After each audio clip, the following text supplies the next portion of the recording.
Hey friends, welcome back to the channel. If you're new here, my name is Stephanie and I'm sharing my experience with Zepbound as part of my Beyond the Scale journey. Today's video was inspired by a question I got in the Facebook group. Have I ever experienced hair loss while taking Zepbound? So let's talk about that.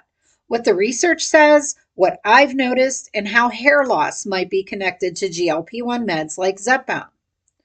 First off, personally, I have not noticed anything unusual when it comes to hair loss, and I'm grateful for that. But I completely understand why people are concerned. So I wanted to do a little digging.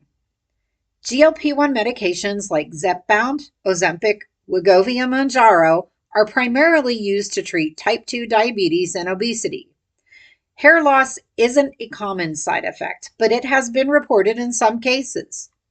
A study published in the Journal of Diabetes and Its Complications found that about 1% of patients on GLP-1 agonists experienced hair loss. The good news? It was usually temporary and it resolved after stopping the medication. So if GLP-1s don't directly cause hair loss, what's going on? Here's what might be happening behind the scenes. First, rapid weight loss equals body stress. When the body loses weight quickly, it can go into a bit of a panic. And with that stress, it can trigger something called telogen effluvium, which causes hair to shed more than usual. Another thing would be the nutritional deficiencies.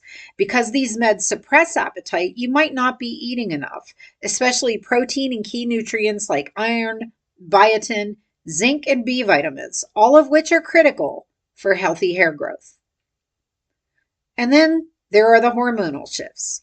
GLP-1s affect insulin levels and potentially other hormones, which can also play a role in how hair follicles behave. If you are noticing hair thinning while on a GLP-1 med like Zepbound, here are a few things you can try, but always talk to your doctor first.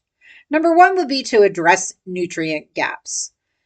Eat things that are rich in iron, like red meat, spinach, and lentils. Consider biotin and B complex supplements. Prioritize protein at every meal. Another thing you can try is topical support.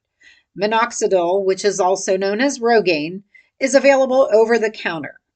And in some cases, stronger treatments like minoxidil plus tretinoin, I think it is, can be prescribed. Another thing would be to explore advanced treatments like PRP, which is platelet-rich plasma therapy. Low-level laser therapy is another one, hyperbaric oxygen therapy, and for some, hormone support may help if imbalances are contributing. Now let's talk about my personal progress. I just wrapped up week 12, which is my third full month on Zepbound.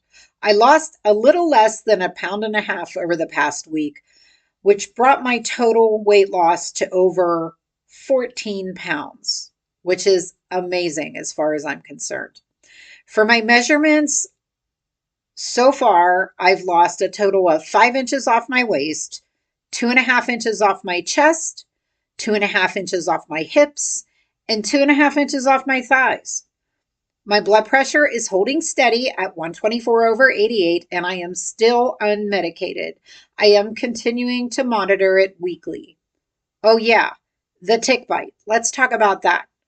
Still no sign of a bullseye rash, and I'm wrapping up on the antibiotics, so that contributor to the nausea train will be making an exit soon. So that's where things stand.